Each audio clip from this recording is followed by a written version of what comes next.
Thank you for coming to meet with us tonight to talk about an important topic that is even more important and more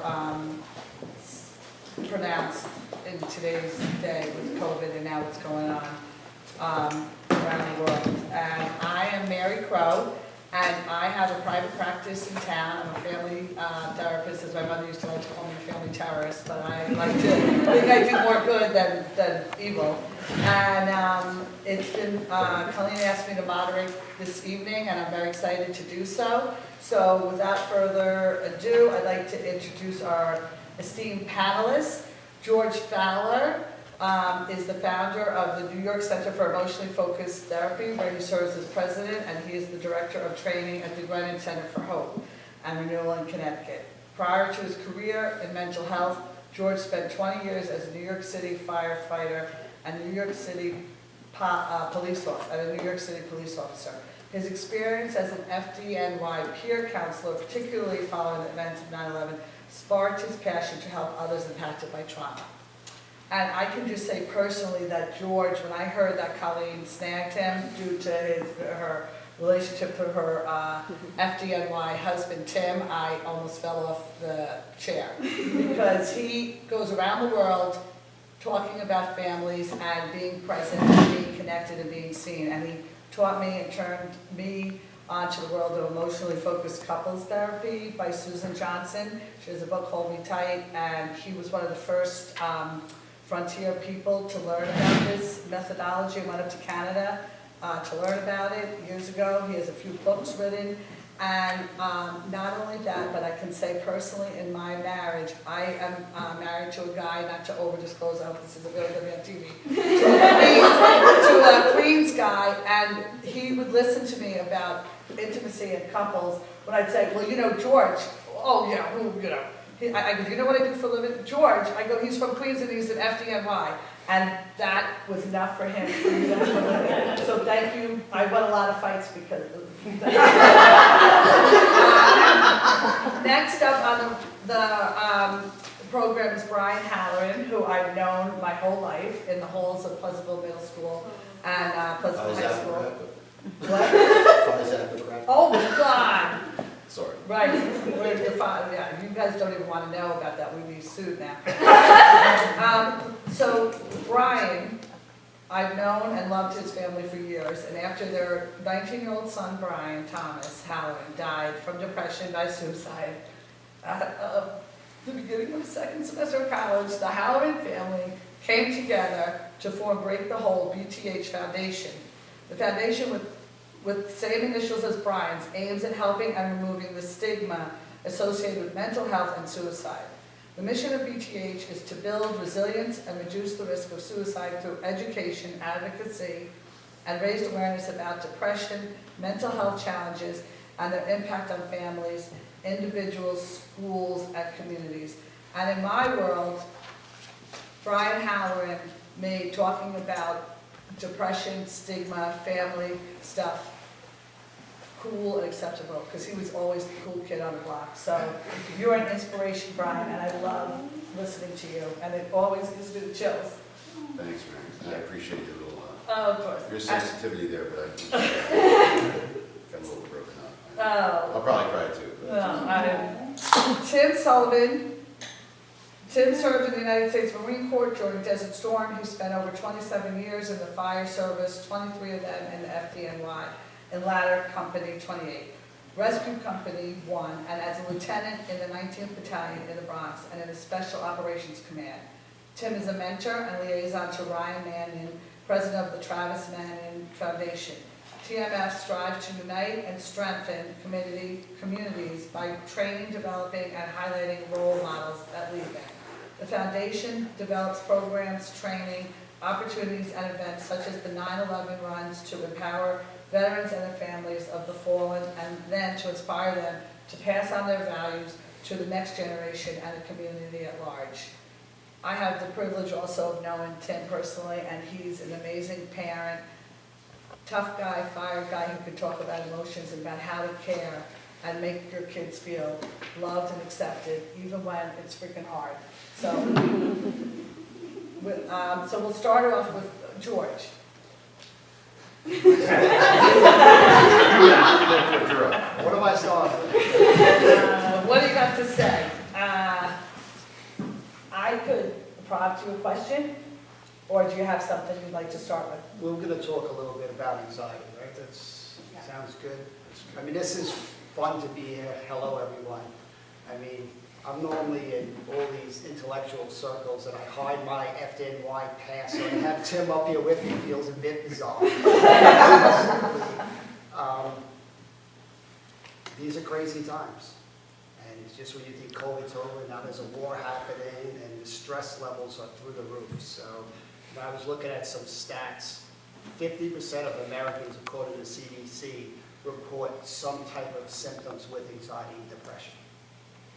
Globally, 7 out of 10 people are experiencing stresses, suffering, or some kind of struggle. 7 out of 10, 5 out of 10 Americans. So these are stressful times, and yet there's not a lot out there on what we're supposed to do with stress. So I just wanted to talk really quick about the neuroscience, because I think that really is exciting. Because it's not just, we don't have to guess, we can look in the fMRI machine, and you can actually see what's happening in people's brains. So remember the game, red light, green light, yellow light? So there's a simple way of remembering what happens in the brain. So when it's a green light, it's actually, this is based on polyvagal theory. It's hot in psychology, so you want to Google it and get more information. But basically, when your ventral vagal nerve is running the show, your brain is in a green zone. It is open, curious, empathetic, responsive, all the things that make us thrive in relationships, we are in a green zone in our brain. When a threat happens, it shifts into a sympathetic response. That's what we're calling a yellow zone. What's interesting about a yellow zone, it's fight or flight. You get tunnel vision. You're not really a good partner or family member. You're not so empathetic. Parts of your ears that listen start to shut down. It becomes all about you and dealing with the threat. And it's meant, survival, to be a quick response to get us back into a green zone. If it doesn't, if we get stuck in a yellow zone, this is where it can go into a red zone. Red zone is nasty because it's a freeze response. You have no power, you have no agency, you can't get away from it, you can't attack it. There's nothing you can do with it. This is where trauma happens. It's actually helpless, hopeless, people will dissociate. This is what we call a dorsal vagal nerve response. It's usually in the stomach. Why am I saying all this? Because what we're seeing today is people are getting stuck in yellow chronically. We're not designed to be left in this zone for all the time. And yet that's so often what we're seeing. So my job as a therapist, as we work with families or couples, is try to help people pull each other green instead of pulling each other yellow. So if I'm with Colleen or I'm with Mary, and I come home and I say, "What'd you do today?" and she hears that as criticism, it turns her brain yellow. Her response to me, "Well, what'd you do today?" turns my brain yellow. I don't care what happens, the rest of the words we say, conversation's over. Right? We really need to help kids and families learn how to pull each other into green zones so we feel safer and we do what we naturally do. We thrive. Right? When a baby cries, it pulls at the parent's caregiving system to pick that baby up. And in picking that baby up, that brain turns green. Right? That's the natural process that we plug into anywhere in the world. And that process is getting thrown off big time, which is all the stress and people not knowing what to do with it. So hopefully we'll get a chance to talk more about that. I just wanted to give you some of that neuroscience, and I'll hand it over to you. Yeah, sure. I have no neuroscience. My name is Brian Halloran, as Mary so nicely said. I lived in town for a long time. Got arrested in town, got thrown out of high school, got a lot of things going on. You know. So people think it's weird that I'm back here, and I see people in pea food, like in high school, like, I don't know, I didn't talk to them then, I don't know. Let's talk to them now. You know. Anyway, so it's kind of confusing, but it's great. It's a great town. We've been through a lot of crap, you know, here in Pleasantville. You know, it's not Pleasantville really, you know, it's everywhere. I think one thing Pleasantville gets a rap for a little bit is that we speak about it, so people know about our tragedies, our hardships, and we try to address them, you know, in an effective way. So, as Mary said, my son Brian passed away in January 2018, he was a freshman at the University of South Carolina. He suffered from depression for years, you know. He was in that yellow zone for a long time. Probably he was in that red zone a lot, you know, and I can relate to that when he was saying that, you know, and I never used the colors before, but I think the way of saving people and helping people that maybe get that way is helping them when they're at that low point, and that's the low part of yellow when you're gonna pop into red and maybe not really surface for a while, right? So if you can notice people like that, it doesn't take a lot, you know. I remember this guy Kevin Hines, he jumped off the Golden Gate Bridge. He said, if somebody just said hi to me that day, I wasn't gonna jump off the bridge. If somebody asked me how it was, if somebody asked me what I was doing, and somebody asked him to take a picture of him. They didn't say anything to him, they just asked him to take a picture, and they jumped off the bridge, and he survived. But anyway, a couple of stats, too, quick, before I tell you a little bit about BTH. 1 in 4 suffer from diagnosable mental health disorders, right? So 25%, that's diagnosable. How many suffer, you know, that aren't diagnosed? How many people go for diagnosis? How many ethnic groups will refuse to go to a psychiatrist or talk about it, or anybody for that matter? 50% of all mental illnesses begin by the age of 14. 75% begin by the age of 24. So we don't realize it often early on, and as parents, it's often difficult to see the differences in your kids, because I had 3 boys, and they're all growing up, and they all got kind of pissy and weird at, you know, 13, 14, 15, right? Talking back, not really wanting to hang out and gab with their parents as much. But, you know, when things get a little bit different, you know, you got to figure it out. But, so what that suggests, too, if you look at the subset of 18 to 25-year-olds, the rate of illness is like 32%, so it's 1 in 3. And again, I say it's diagnosable, or people report it, right? So it's probably, I don't know, 50% like you're talking about, you know. And it seems to be the real sweet ages, or the real vulnerable ages, are middle school and high school, right? Because 18 to 25 is the hot spot. We're going through middle school and we're developing. These things don't develop like overnight. You didn't graduate and say, oh crap, I can't get a job, so I'm going to be really, really depressed, right? You know, people get depressed about that stuff, but they have different mechanisms of action of handling it. But when they don't, and their resilience is down, and they've been suffering for years, and they feel like failure, failure, failure, hopeless, hopeless, hopeless, then it's like, holy crap, and you know, they're in a bad place, right? What we try to focus on too, my son died by suicide, right? Word sucks, number one, suicide. It sounds like genocide, homicide. It sounds like a criminal act on something, right? It's not trying to cause somebody pain, it's trying to end the internal pain that you have, right? Take your pain away and just not feel it, right? That's what they're looking to do. Just one stat too, 3,500 high school students in the US attempt suicide every day. 3,500 high school students in the US attempt suicide every day. That's 70 per state, right? So maybe New York gets 100, so what do we have in a month? We have 3,000, I mean, you know, whatever the number is yet. So where are these kids? You know, they're here, they're all over the place, right? People call us all the time. So just a lot of things to think about. What BTH does is we don't, you know, nobody likes to hear it. Our mission is suicide prevention, but we're not like radicals, and we're not crazy, and we're not. I went to talk to a school the other day, and the guy's going, well, it's a little tough for 6th graders. We don't really talk about suicide. You know, we talk about developing skills and understanding your mental and emotional well-being, so we can prevent you getting to a point where that's an option in your life, right? So we're trying to do some fundamental generational kind of change. We're not building scaffolding on bridges. We're not putting metal fencing up to stop people from jumping. What we're doing is we're building educational programming into the school system. We have it in Pleasantville, and Donnie Maher's been a true champion. Joe Palumbo, Mary Fox Alter, all the above. In the middle school here, our programming is based on dialectical behavior therapy. Dialectical behavior therapy is really just an evidence-based training to help with emotional regulation. It's very simple stuff. It's based on mindfulness. It's based on emotional regulation, distress tolerance, and interpersonal effectiveness. And we bring what's called Steps A, which is a curriculum developed off of DBT that these 2 gentlemen created, and it's also evidence-based. We bring it into the school system in the health classes in 5th, 6th, 7th, and 8th grade in the middle school here.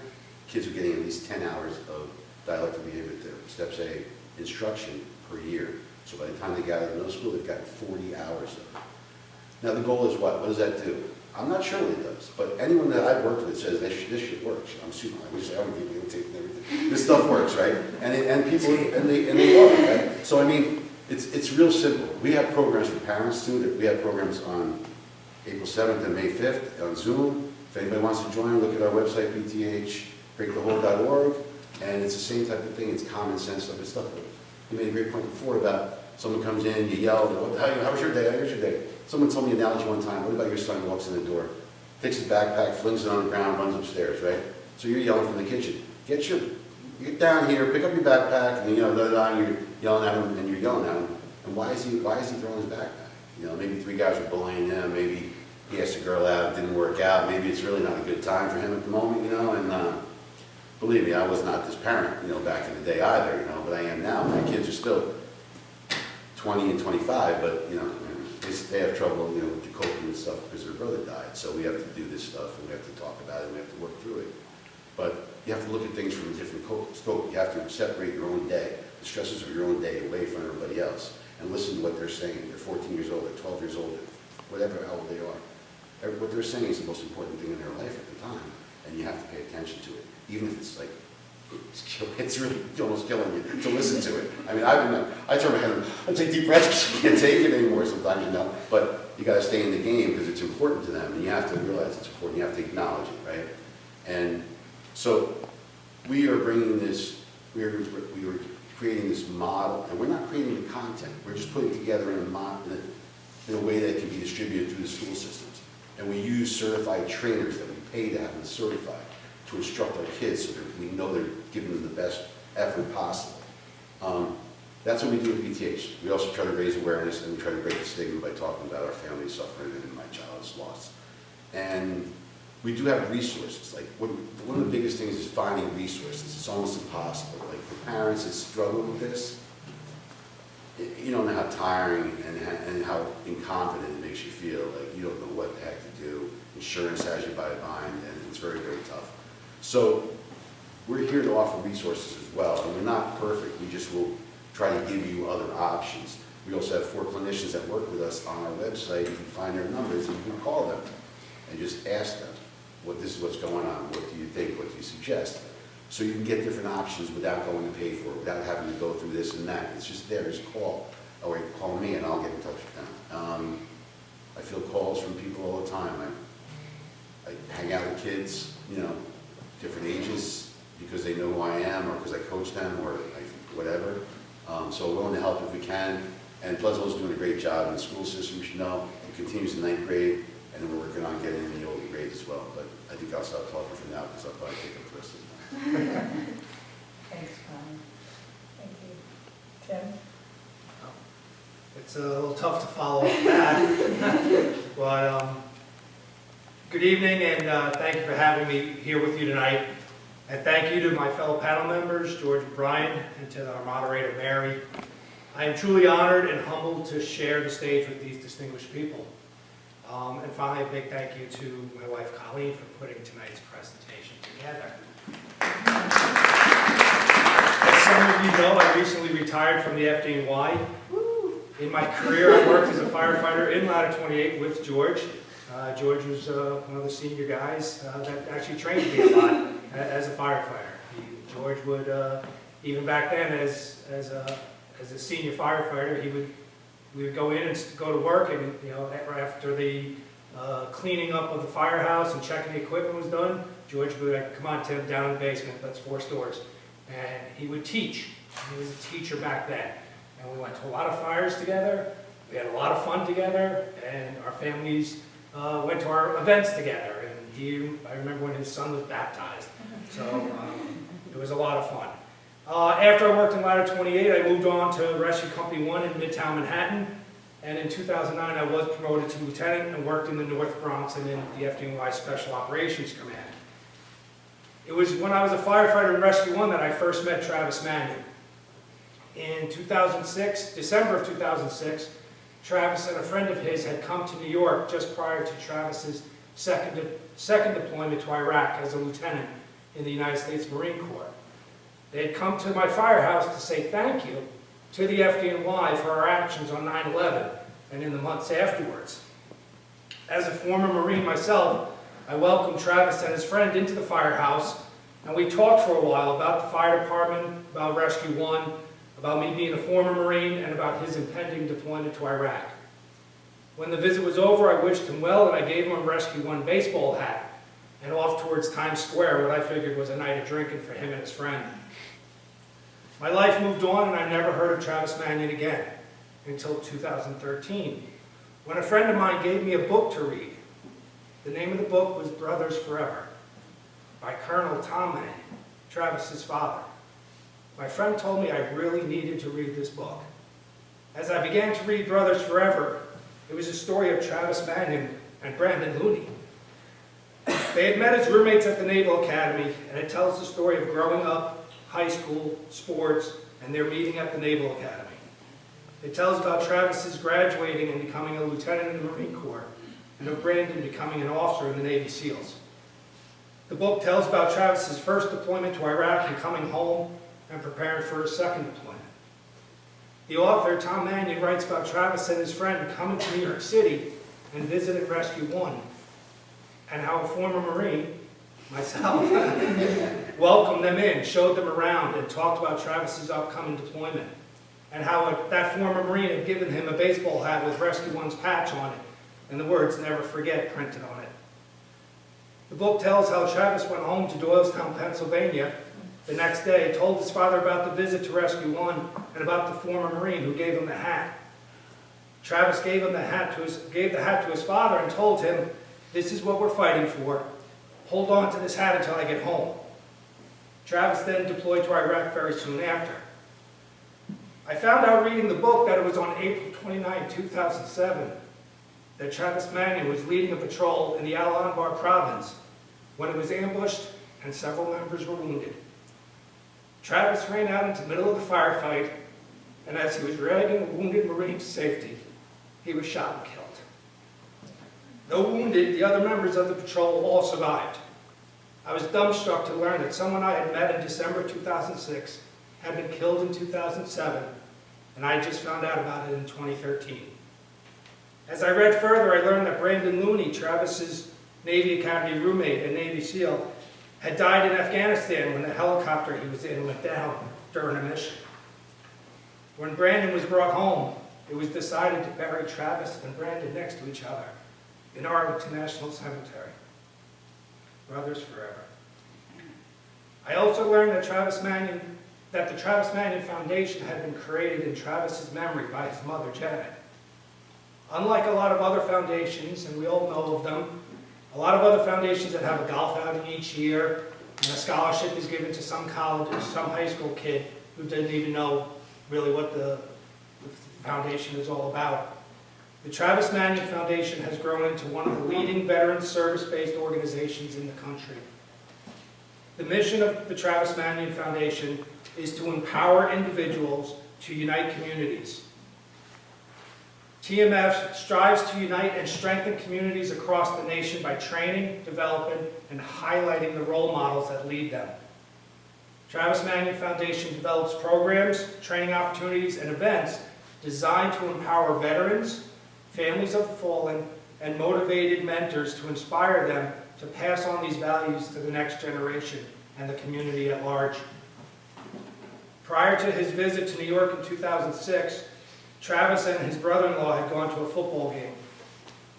As they were leaving the football game, the brother-in-law said to Travis, "How about I push you down the steps and I break your leg?" And Travis looked at him and said, "Why would you do that?" And the brother-in-law responded, "Well, then you don't have to go back to Iraq." Travis looked at him and said, "I am trained and I am experienced. If I break my leg and can't go, someone else less prepared than me would have to go in my place. If not me, then who?" If not me, then who has become the mantra or the ethos of the Travis Manion Foundation. Travis Manion Foundation has several different programs that it administers, but the one that I'm here tonight to talk about is the Character Does Matter program, or CDM for short. By uniting communities to strengthen America's national character, the Travis Manion Foundation believes that veterans, families of the fallen, and motivated civilian mentors are among our nation's greatest civic assets, and the key to uniting our neighborhoods begins by empowering our communities. By leveraging the skills, experiences, and leadership of veterans, family members of the fallen, and involved mentors, TMF is building a nation of character-driven individuals who ensure the legacies of our fallen heroes live on in the next generation. The Travis Manion Foundation believes each individual possesses a unique combination of strengths, values, and passions. These make us who we are. To become the very best version of ourselves, we have to do two things. The first thing we have to do is we have to look inward, and we have to identify our personal character strengths. Then, we look outward, and we use our character strengths to serve others. To help strengthen our community's character, the Travis Manion Foundation uses the 24 unique attributes that positive psychology tells us about. These attributes, when activated, increase well-being and create positive outcomes for others. These 24 strengths have an intrinsic value to human beings, regardless of culture, era, or geography. Just to name a couple of them before we get deeper into this, the 24 character traits that we talk about are, just in no specific order: creativity, curiosity, judgment, perspective, bravery, perseverance, social intelligence, love of learning, zest, love, honesty, fairness, teamwork, kindness, leadership, forgiveness, humility, prudence, self-regulation, appreciation of beauty, gratitude, hope, spirituality, and humor. All green brand stuff. All green stuff.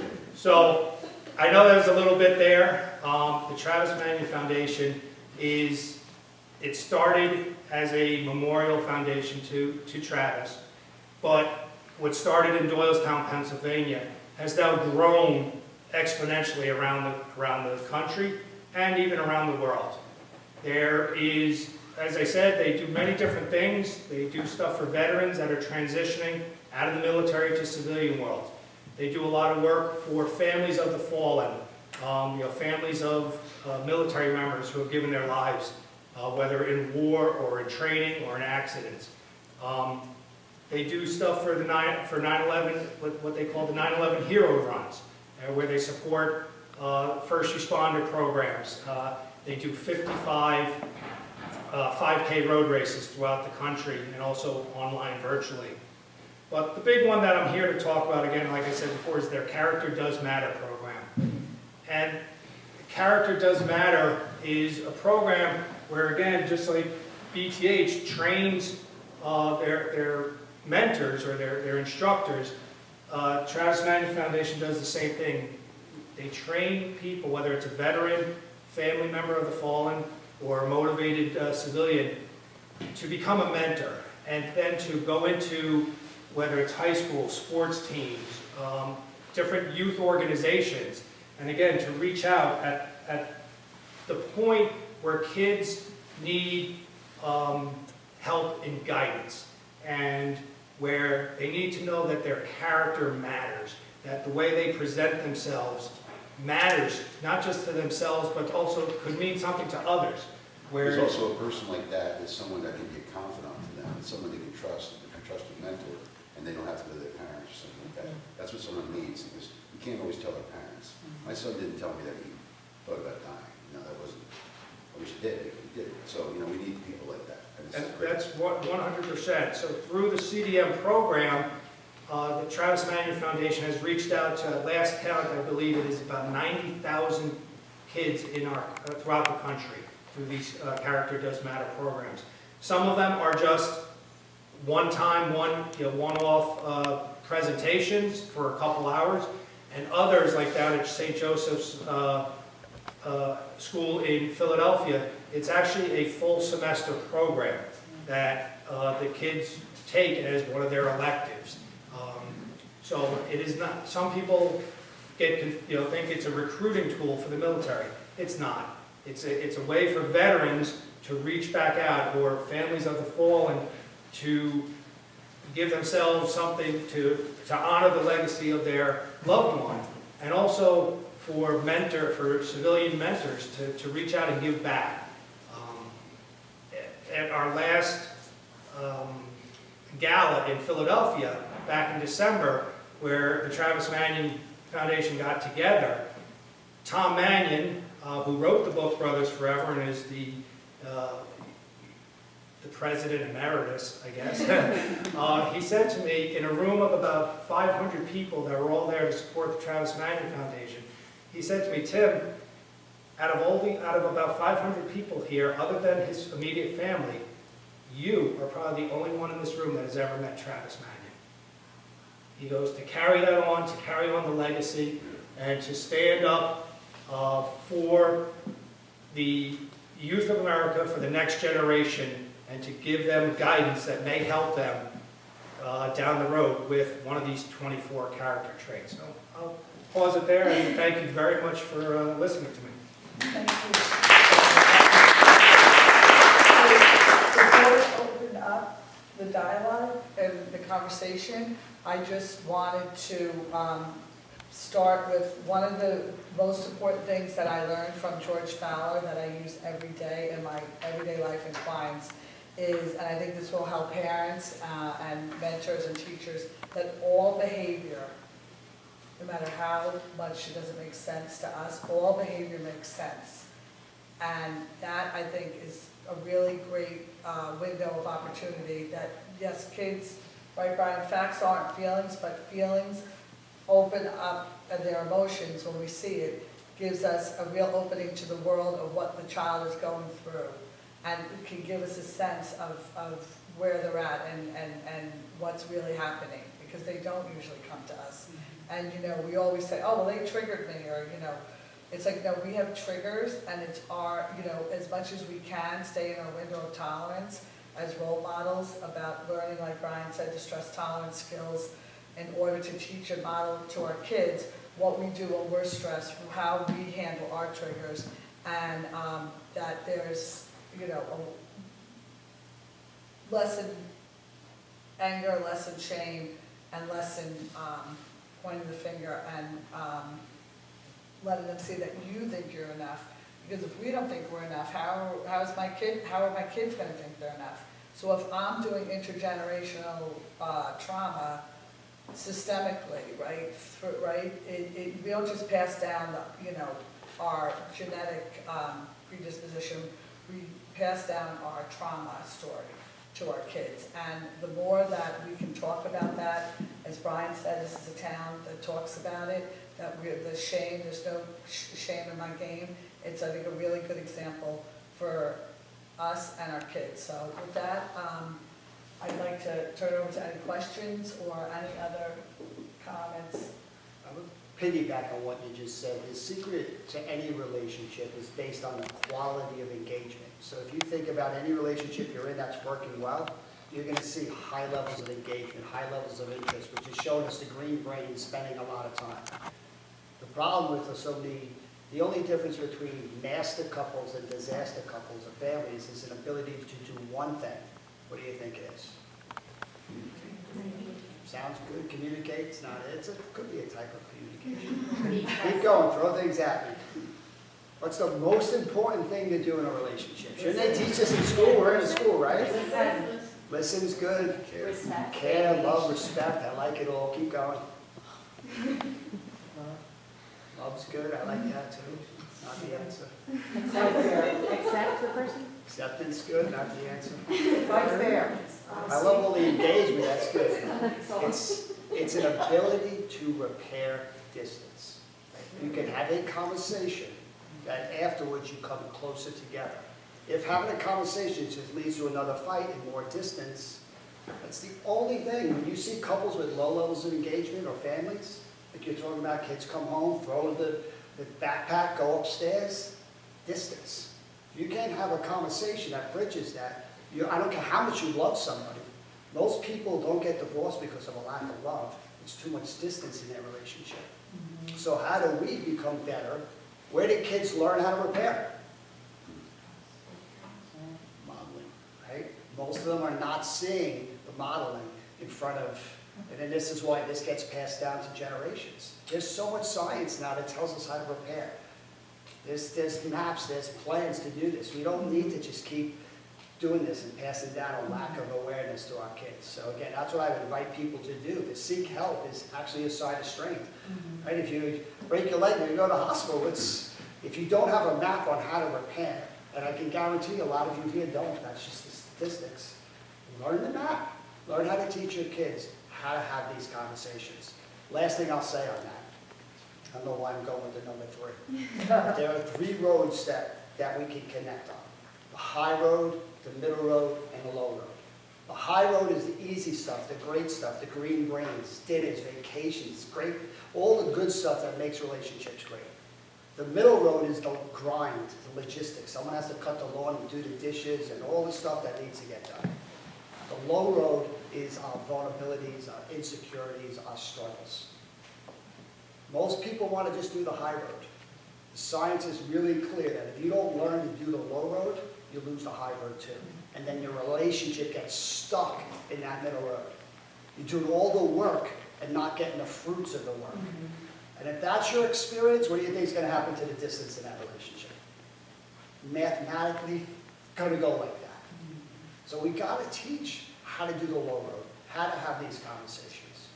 George, could I put you on the spot a little bit to relay the story that you told in one of your trainings about the day you picked your son? He was like in 3rd grade and he was really bummed because his friend wouldn't come over and play with him.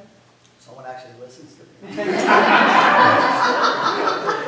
you remember the story? And the old you would have said, let's Yeah. F him, no clue. Well, I grew up with one of 8 kids with a very blue-collar, tough father who saw me cry and would tell me, I'll give you something to cry about if I keep saying that, right? So that was my training, which works well when you're going into fires. Right? You know, when I see my wife cry, that's going to be a problem. Because what have I learned to do with my tears? Hide them, right? So again, when my son comes off the bus in kindergarten crying because Liam doesn't want to be his friend anymore, again, what does that do to my nervous system? It actually sends it yellow. It's a threat. I see my son cry, it hurts me. What do I do with that threat? I'll defend him. Liam's a jerk. Let's call Joey up and go get some ice cream, right? Let's solve the problem, go to the high road, do something fun. Well, what am I telling my son about that emotion? Hide it. Don't share it. Dad's not going to respond to it. I did a better job than my dad did with me, but it's the same message. Right? There's a reason why a lot of boys especially, they're being conditioned to be strong, to be tough, to hide these places in themselves. And then it comes back later in relationships.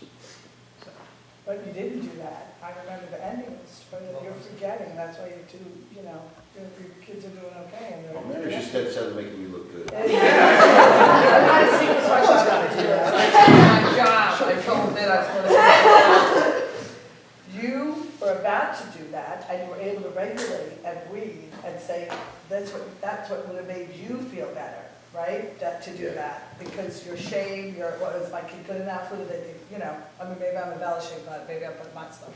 But, however, you were able to deal with your son's feelings with Connor and say, that hurts, buddy. And you validated, you saw him, you were able to go into the middle, I love that, the middle tough stuff, low stuff, and say, that hurts, but you know what? That's okay. And I'm here and we can do, and you gave him options and you showed him how to handle his sadness. It was great. I remember that. It's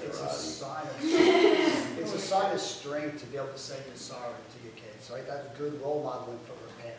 I think what I told him was, I'm sorry. I tapped into, I know what it's like when I was in school and people didn't want to be my friend. That sucks. To just tell your kid, I get that, that sucks. It's really a gift to pull that yellow brain into a green. And not shaming him. Like, well, what did you do? Maybe you were rude to him, or maybe you weren't friendly enough, or maybe, you know, and blame, you know, that's, you know, we'll save that story for another day. Does anyone else, like to open? He's 5 years old, but it's important. It's hard to do that if my brain is yellow. That's right. And we get all help with self-regulation, right, which is eat right, sleep right, work out, all that stuff's good. Co-regulation, which is going to somebody else, is 20 times more effective than self-regulation.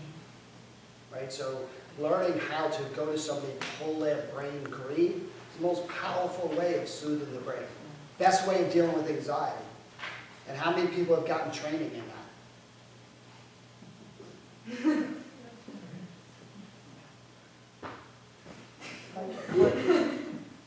So you're Is there saying. training for that? Absolutely.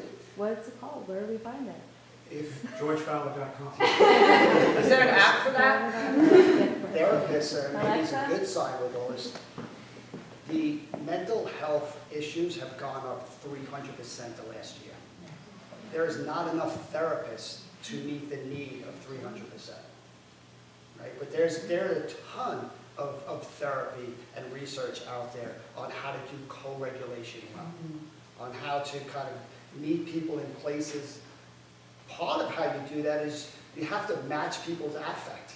If somebody's really upset, like, I can't believe my son's not listening again. And you're like a therapist, that's really interesting. Can you tell me more? That must be so sad. Right? What's that going to do? It's too far away from that kid. Most parents are that way. Advice is effective what percentage of the time? What do you think? Give it advice. Less than 10%, and it's the go-to move of most parents. So you're missing right out of the gate. As soon as they come home and they're frustrated and you give them advice, that conversation's over. Because they think it's about us. It makes us feel better. It regulates me to feel like a good mom, to tell her my words of wisdom, right? Yeah. But the hope is, Plus, I'm sorry, I mean, No. the thing is, kids are distraught then, right? And you're trying to solve that problem for yourself, but you're trying to solve it for them. Right. What we're really teaching your kids is not be able to solve any problems on your own, and that feeling bad is not acceptable, and you can't have bad feelings ever, you know, because we're gonna erase them. We're gonna solve that. But nothing gets kids more pissed off than you tell them what they should have done, Yeah. what they could do better, and how we're gonna address that issue going forward. Really, it's like, I mean, you gotta take your pride out of it, your guns out of it, your pissed offness out of it, and say, listen to him, what is he doing, what is he saying, what's going on? Like, why are you feeling that? Oh, like that, him saying that sucks, and that happened to me, like, sometimes, like, you know, look, I mean, these guys, I'm behind two, like, Green Berets over here, you know, so it's like, you know, the kids look at their father like they're tough, or they're this or that, or they didn't have a problem, and I don't tell them all my problems, you know, and then now they don't trust me, because, you know, I'm crazy, but, you know, initially, like, you know, you do well, you're living in a, you know, kind of well-off town, things like that. It's a lot of pressure on kids, you know, and we don't fully understand it because we didn't go through the same thing. I mean, my parents were just kind of same thing. I grew up on a 5. We lived in Inwood in Manhattan, you know, 5 kids in a 2-bedroom apartment, very cozy, how you doing?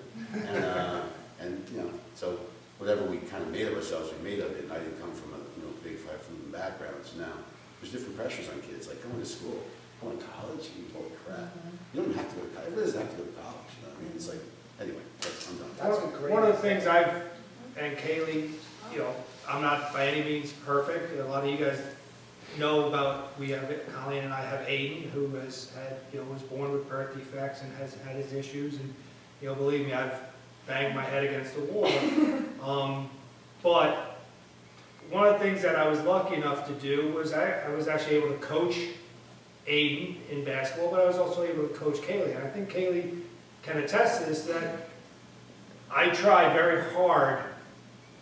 We would get in the car after the game, and I would just drive, and I would say to her, you know, do you want to, you know, how do you want to talk? Do you want to talk about it, or do you just?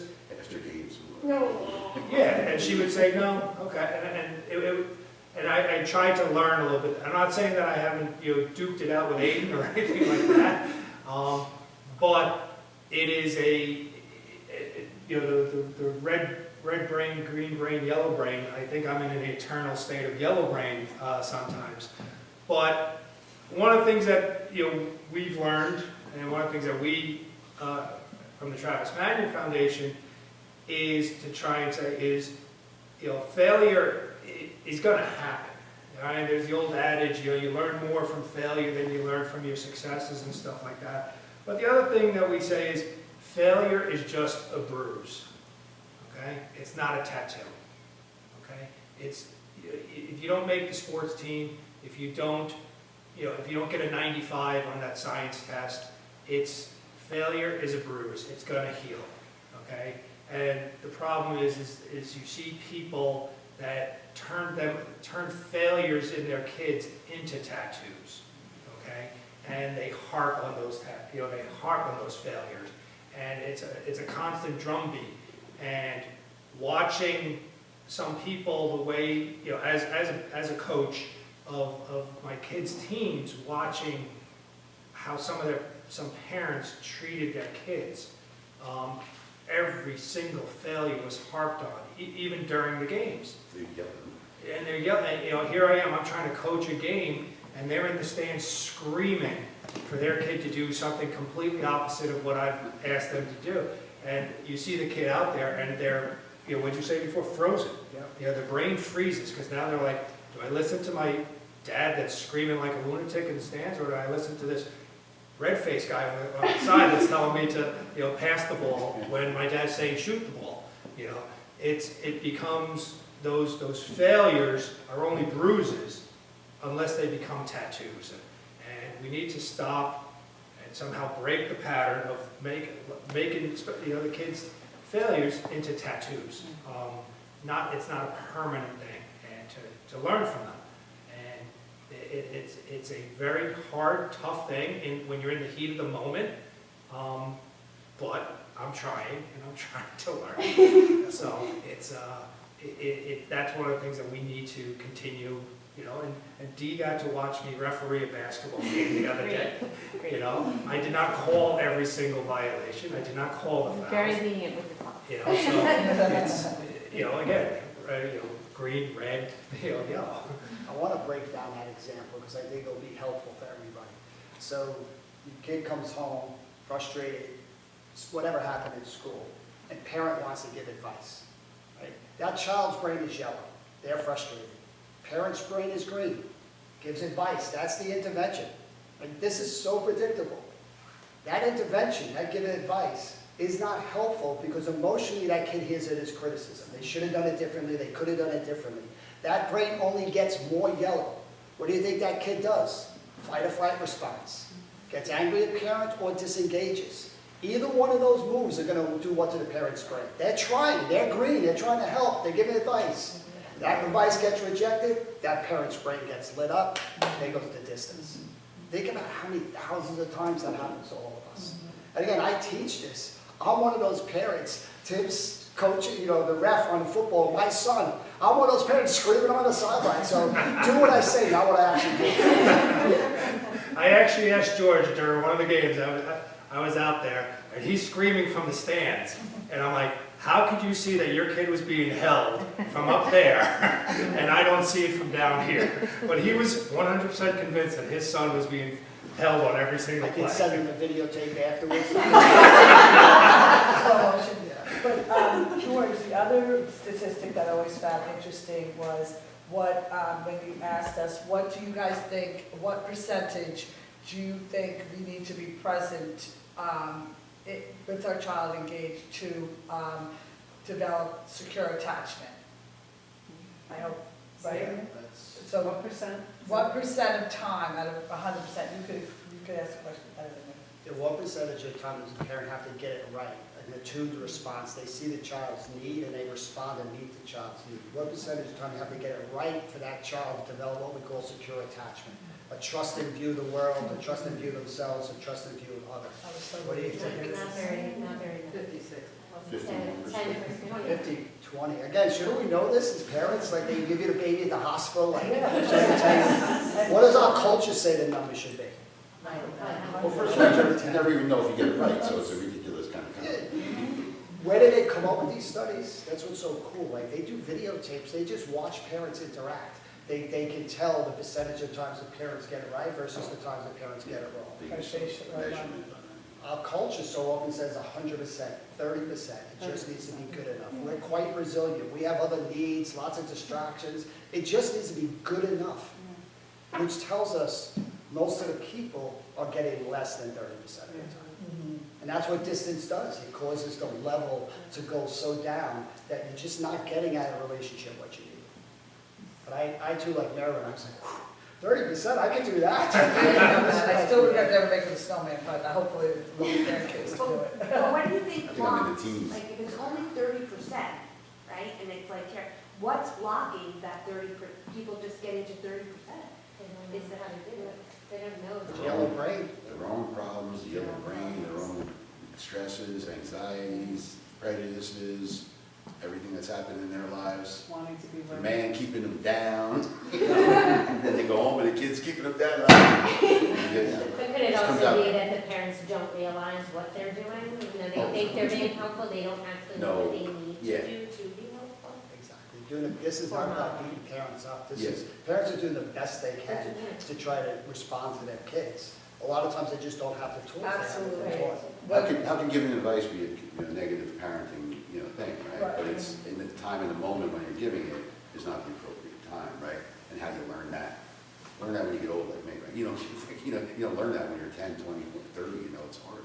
You gotta separate yourself. And I think we repeat the patterns from our family, that if I was down, my mother, a trip to Lord Taylor, took care of it. When I offered that to my child, she was down, she's like, no, that, like, I thought I was good parenting, and I got frustrated.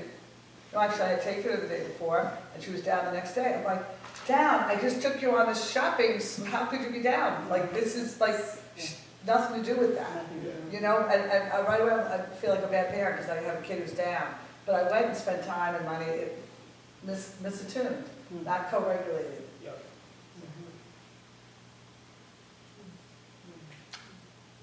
Any other questions or thoughts, comments? This is reminding me of something. I'm a reading specialist in an elementary school. So all my students are struggling readers, and I've been doing this forever, decades. Oftentimes at parent-teacher conferences, the parents say, it's a nightmare at my house, she can't read the words, and I just get so upset, and I yell at her, and then we yell at each other. I mean, this happens all the time, right? So I'm sitting there as a parent, but even before I had kids, I was like, well, there's your problem right there, right? She isn't going to be able to learn to read if this is hard for her, you're yelling at her, right? But how do you, in what you do, give advice to someone in that situation where it's very clear to me, but I'm not, like, what do you say to a parent in that situation of like, well, you're clearly doing the wrong The thing. easiest thing to do to try to answer that question is be the parent. How would you want to be spoken to that would kind of honor what you're trying to do? So again, if you connect, we have this saying, connect first before you stretch or try to give advice. Yeah. So connect with the frustration that, you're trying so hard to invest in your child and your child's not listening, right? And you're not walking away, you're even trying harder. And that's amazing how, so you're trying to connect with that first. And then you're trying to get them to see. I explain it to a lot of my parents, red, yellow, and green. I say, when you're trying, but your kid's brain is yellow, she just can't help. She can't hear what you're saying. It's not the time. It's this, try not to take this personal, right? This is just what's happening. We got to figure out how to calm her brain down, and then she'll be able to listen to the beautiful things that you're trying to give her that advice, Yeah. right? It's not shaming the parent for the effort, which I think so often is what happens, is why parents don't want to come to therapy. Why come to therapy when you're going to hear it's your fault? Right? I mean, that's why most parents don't want to come to family therapy. So that's one of the first things we're trying to do as a therapist, is to connect with the parents. We all know what it's like. It's a thankless, humbling job, right? It's to do the best you can, and so often what you do doesn't work, right? But I think if you connect with that first, they're much more open than to being stretched, to being able to say, how do I do it differently? Because they want to do it differently. They just don't have the new moves. They don't have the tools to do it differently. I believe a lot of that would be reading things like that and mathematics and that kind of thing. I think that's a lot of the parents' ego as well, right? I mean, if we can't check that, we got to come to some grips with that, right? So the reality is, look in the mirror and you're yelling at a kid that's having difficulty reading, you're yelling at them because you can't read. That doesn't make a lot of sense. So I mean, we have, and it's yellow, green, whatever you want to call it, it's called stupid, kind of silly, I mean, just use a little common sense and think, how sad must a kid feel, like you can't read, right? I mean, come on. You feel like behind, you feel like you're, whatever words you want to use. So then you're going to exacerbate that by making them feel like that at home. It's just not a good thing, And I would talk to the parents if you want me to. But I try and empathize with them as a parent, but I like the, No, I get the it. green and using that, I didn't know if that's something. It's also, I think, helpful for parents to hear that kids are difficult. And when kids protect themselves with a yellow brain, and they're disrespectful, and they're angry, and they're frustrated, the parent's part of their caregiving brain shrinks over time. That's just what rejection and negativity does to parents. It's not like they don't still love their kid, but it's harder and harder to be responsive when you're constantly being pounded. You know, so kids play a part in this too. This isn't all about just the parents doing it perfect. Yeah, definitely. Parents get beat up as well, and the child has some a lot of responsibility in that, you know. And I talk to kids now, and they're like, I hate my parents, and my parents go, yeah, everybody says that. You know, your age, I go, you know. But it's like, why do you hate them? I go, realistically, you hate them because they're calling you out on your crappy behavior, you know, and they're not doing things, and they're scared for you, you know, and they're nervous about it. So it's like, it's not like they're trying to hurt you, they're just nervous. And I mean, when you're dealing with mental health disorders, there's nothing more nervous, I don't think, in the world. Your kid has a mental health problem. You're like, when's it gonna end? How much is it gonna cost me? How do we address this? No freaking answers. No answers anywhere. Go talk to the best people in the world. Talk to Georgie. No answers. It's just, I mean, it's a process. There's a plan, you put it in place, and you try to work towards it. But it's not like you can say in 3 weeks everything's gonna be better, or at the end of the year we're gonna be okay, you know, or something like that. So it's the unsettling nature of the uncertainty of it makes it it's like the stock market. You got uncertainty, we sell that nonsense, we sell that thing, you know. And then it's, you know, we sell our emotions then, you know, it's hard. So you gotta stay in the game. It's just, you know, struggle, marathon. And as you said before, sometimes, you know, your kid goes yellow brain or even to red brain or whatever. We like this analogy that you brought up, George, is that, you know, maybe having, you know, something like the Character Does Matter program with the mentor, that so you can go outside, you know, that the child can go talk to, you know, it doesn't have to be a clinical setting. It's somebody that they can reach out to, whether it's a coach or a CDM mentor or something like that, where they feel safe enough that this person has established a relationship with them, that you're trying to encourage them to not close everything in, not shut everything down, not press everything, you know, as they say, press everything down into the inside. And that if they don't have a favorite aunt or, you know, a best friend or somebody else, is that something's made available to them. And that's where, as I've said before, is this Character Does Matter program has kind of tried to step in with the younger kids to give them an outlet, to help them grow and to show them that there are people that care. And as you gave the example before, you know, one person that said hello, you know, to the guy on the Golden Gate Bridge. You know, George helped me out years ago. A friend of mine jumped off the Tappan Zee Bridge, and we have no idea why, okay? And I sit there and I drive, even, you know, not so much now under the new bridge, but on the old bridge I used to drive back and forth, and every time I drove over, I'd sit there and go, you know, why, Pete? You know, why didn't you just call me? Why didn't you reach out or something like that? And I actually reached out to the counseling unit through the fire department, and George hooked me up, you know, with one of the counselors, and, you know, but one of the things that blew my mind that day is George, through the counseling unit, was one of the only family counselors. And George said, yeah, you're going to go talk to Esposito. What was his name? Ralphie Esposito, and I'll be in the room next door. And George goes in, closes the door, and the next thing, within 15 seconds, all I hear is screaming coming out. And I'm like, George, it's worth whatever they're paying you to listen to what you're listening to in there. So George has, you know, developed this program and taken what he's learned and applied it. So we're trying, I think we're all coming at this from the same angle, maybe with different terminology and things like that. That there are things out there. It is a team effort. You know, believe me, I know I know what it means an expert, and I get very yellow and red brained. So hopefully we have given you some guidance, we've given some information. If it means anything, that it just saying hello to somebody might be the difference. And that's what Character Does Matter, is trying to teach kids to, and, you know, Colleen and Beth ran the Pioneer, the VIPs, you know, basketball and soccer program, and the buddy program is a very helpful thing with the young, that they got a lot of kids involved in it to be with the VIPs.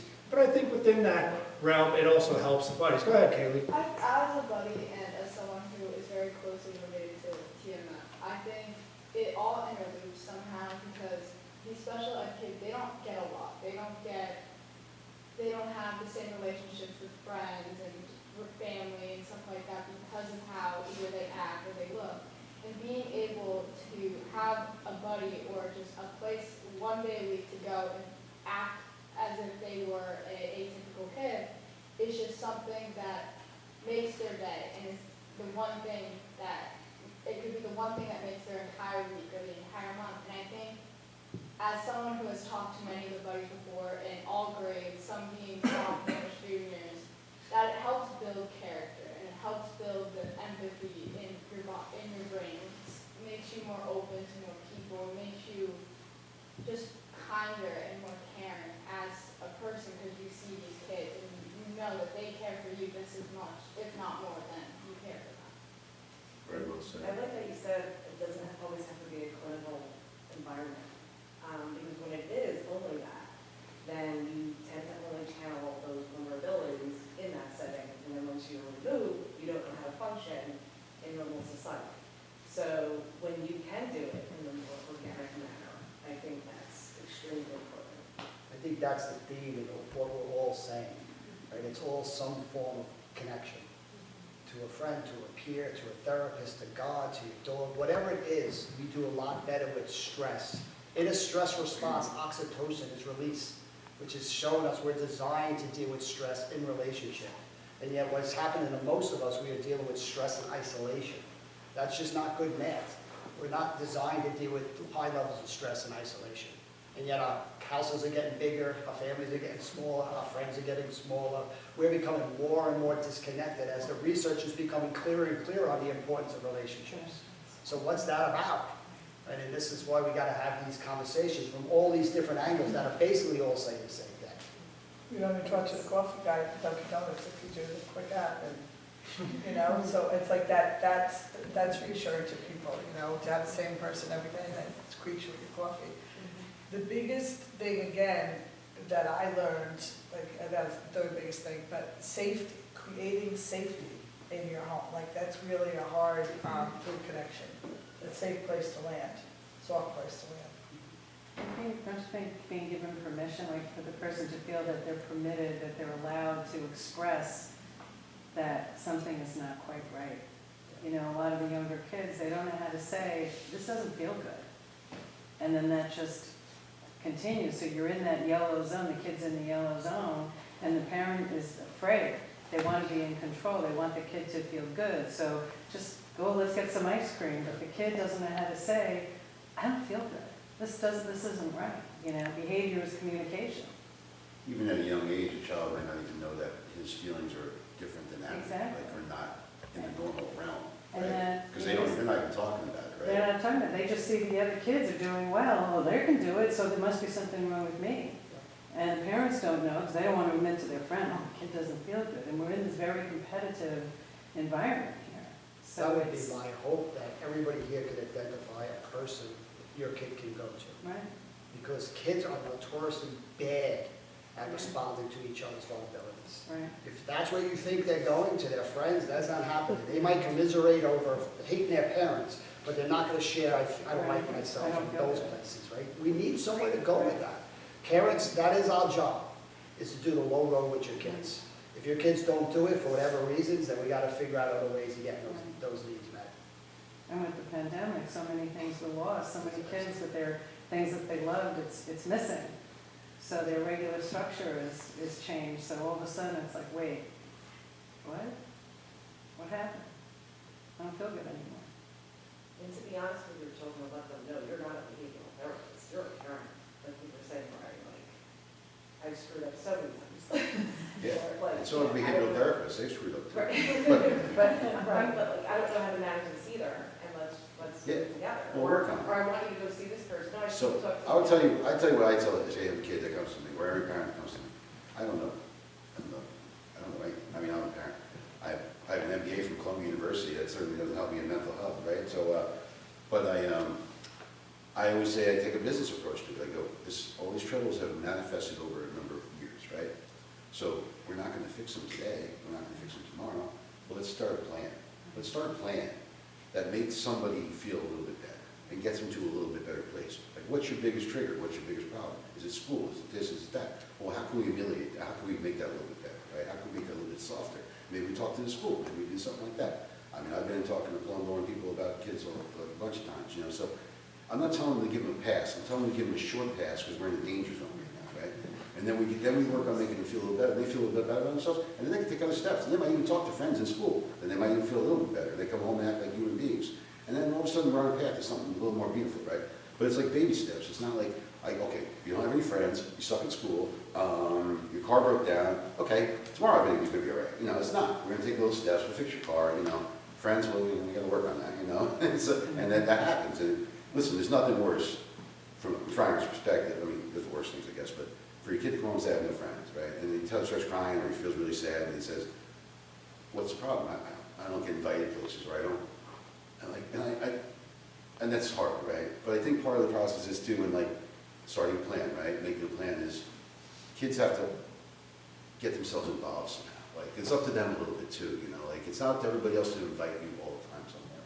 You know, you have to think of ideas for things to do and invite somebody else. You have to plan some things. You have to manage your process a little bit, you know? Like, when I go to work, I have to manage my boss because he's gonna manage me. It's out the door if I don't manage him, you know? So it's like, I don't know, there's no real great answer, but they have to be involved too. They can't just sit isolated and say, no one's my friend. They have to take some steps to take some risks in their life, to open up. And I hear people saying, oh, the kid's great, he's really my best friend. I can't talk to him, I get anxiety. What, you know, why? I mean, it's hard for me to understand that part, you know, but that's not for me to understand, it's just how he feels. So I said, well, how can we work around that, you know, and how can we manage that a little bit, you know? And I think everything's a process, and, you know, we just have to just try to take small steps to get to a better place and recognize when people are really low that school doesn't matter, nothing matters except making that kid sure that kid's safe and that he's going to move into have a chance. Because you know what? Every one of these kids is smart. Every one of these kids comes out of Pleasantville, they do they do freaking well. They do fine, right? You don't have to race everybody now. You don't have to race them when you're 18. You want to know when I went to college? 26 years old. How you doing? I didn't go to school right away.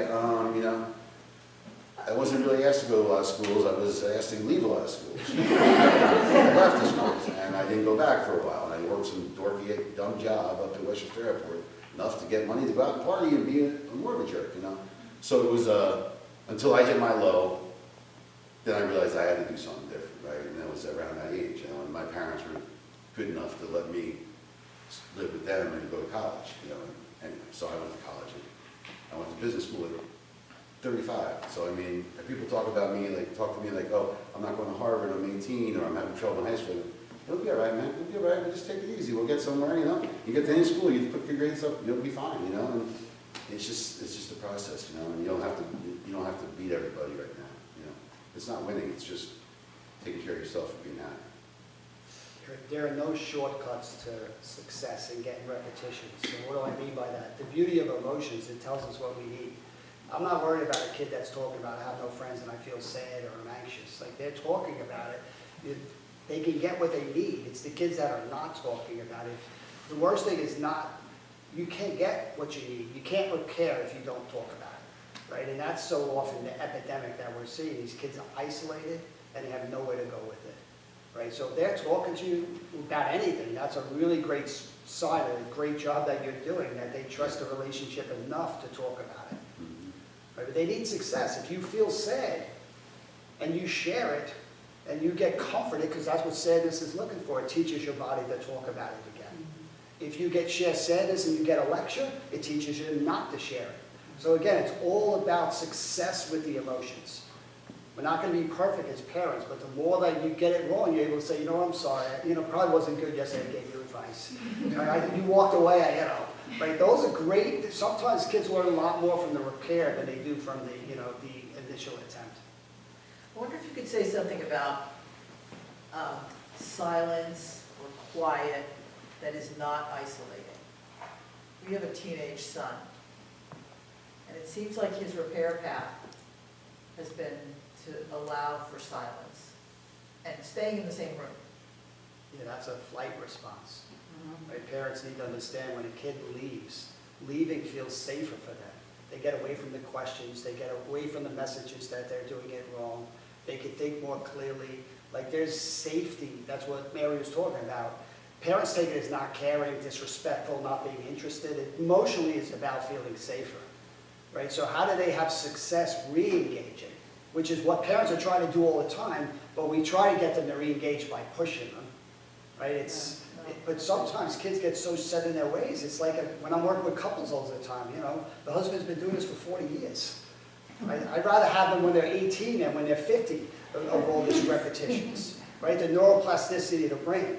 More neurons fire together, wire together. It gets harder to create change the longer and the older we are, right? So that your son's 18, I think if you could help him see the good reasons why he goes away and connect with that first, he'll be more interested in trying to engage. So, it's hard. I'm going to go home and try to get one of my sons to engage. He's playing his video games, and he's going to reject me. My brain's going to go yellow. I know it's coming for me, and I can't stop it. We're in this mess together, truly. And you guys all see, our daughter Kaylee is sitting here listening to this, but I think she, when I started kind of, we'll be talking, and I say, look, I have no idea what it's like to be a 15-year-old girl, but I do know what it was like to be a 15-year-old boy, and and it's trying to engage some way. It's one of the other things that TMF talks about is the purpose begins with passion. All right, and we're not talking about physical passion or anything like that, but having the purpose of establishing the relationship begins with a passion, and to say, I think one of the things that happens a lot is, especially in, either in Pleasantville or Westchester or whatever like that, is a lot of parents are living vicariously through their kids sometimes, and they're looking at other kids. What's wrong with that? I gotta go. Yeah. We've got mothers calling. And to say, that the passion of them might not have been the passion that I had growing up. I was a firefighter, and for my entire life, and it's what I wanted to be from the time I was 4 years old. And I say, we have Kaylee here, so I'm going to keep using her as an example. Kaylee, have you any interest in the fire service? No. None. None. Okay, so where do I connect? What passion? The purpose of our relationship. Where do we connect on that level? And Aiden is, we're here with the special ed PTA. Aiden having his special needs. It's a whole different. George asked me before, how's your son doing? How are things with your son? I said, every day's an adventure. Because every day is an adventure. Okay, and we don't know how Aiden is going to wake up tomorrow morning and what's going to be presented to me. And how are we going to get him off to school, and is he going to have one of his, seizure-like episode, anything. It's what, this is an adventure. And a lot of what we're talking about, Kaylee mentioned, typically, and we, a lot of us have kids that are, are in the special ed program and have special needs and things like that. And it becomes even harder for a lot of this to apply to them. And for us to go through this, and Colleen and I, we sit there, we talk about Aiden, and we're like, holy shnikes, this is, so just know that, just that you have this, that you came here tonight, that, you don't have to say anything, but maybe, you reach out to somebody else and be like, something George said, triggered a thought in my mind, and, can you talk about it? Because, I think, George, you'll agree with me, is that the parents also, especially in the special ed, special needs world, there's a whole level of, there's a lot of therapeutic low needs. roads. There's a lot of low, there's like those conversations you have, that low road conversation of, oh my goodness, we have to deal with this. How are we gonna have this conversation? We have to talk about it, and that's not an easy conversation. And then we have to make a decision about it. And then on some level, we have to tell our child about the conversation in his world, and how is he gonna react to that, and how long is it gonna take for him to understand that? So you're constantly, yes, you have that high road, but those high roads are not you get more of the low and middle roads. So like staying in that sometimes for a long time, and I don't know if I'm the only one, but like it gets to be, sometimes you're like, So many challenges, the challenge Too is much. 24/7, so. And then my sibling who's watching the whole thing go by and where they fit in. Yeah.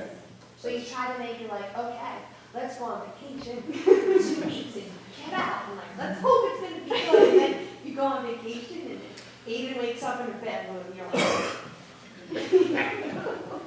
I know you're so happy when things are just okay, like, right? if things are okay, I'm in green, I'm in the green. I would just say to all of you that for someone who lost a son, it's a blessing to have the struggles, and I wish I had still have the struggles right now. So I know it's not easy, and I know it's tiring as hell, but it's a blessing to have the struggles. And I would say to you too, like, when someone has a mental disorder, same thing with, special ed, whatever, don't try to paint the picture for the lifetime, okay? We don't know what the lifetime's gonna be, things are gonna change, and if you try to paint a picture, like, I talk to parents, and they say the kid's, 14 or 15, he's not gonna get out of high school. I'm like, all right, take it easy there, let's not put him in, I don't know where we're gonna put him, underneath the bridge somewhere, sleeping in a sleeping bag or something, I think things will change a lot, and I just think we gotta take steps at a time. Don't paint the future, because that's gonna drive you. It's not gonna help you, and it's not gonna help them. And to help each other recognize seeking help is health. I mean, we got all this shame, like, you see Facebook, everything's perfect, and what's going on with our family, like, we have to dispel that, and that's a sign of health, to need help, to reach out to somebody. Because we're not supposed to deal with this on our own, and yet that's so often what we find ourselves doing. And you're never alone. 50% of people experience this, so, my game now, I know everybody's story, basically, and they tell me, because they just come and tell me, they never told me before. I never told anybody else about my son either, right? So I didn't say, oh, my son has depression, he tried to hurt himself once, her girlfriend broke up, I didn't tell him that. I was trying to put it under here, where it's supposed to go. But now that game's over, right? So it's all out in the open now, so it's, we didn't know what to do, so we thought maybe we could talk about it and help some other people so they didn't have to feel that kind of pain and go through that crap. So it's just trying to help out that way, and any kid just is worth weight in gold. So wish all the best, and if we could help at all, reach out. And I'm trying to conclude the meeting, I think. I don't know what Very NBA-like. I'm zooming, so I start hitting the button before I'm even done. I'm like, I'm out. So, I'd like to just thank Colleen especially for putting this together.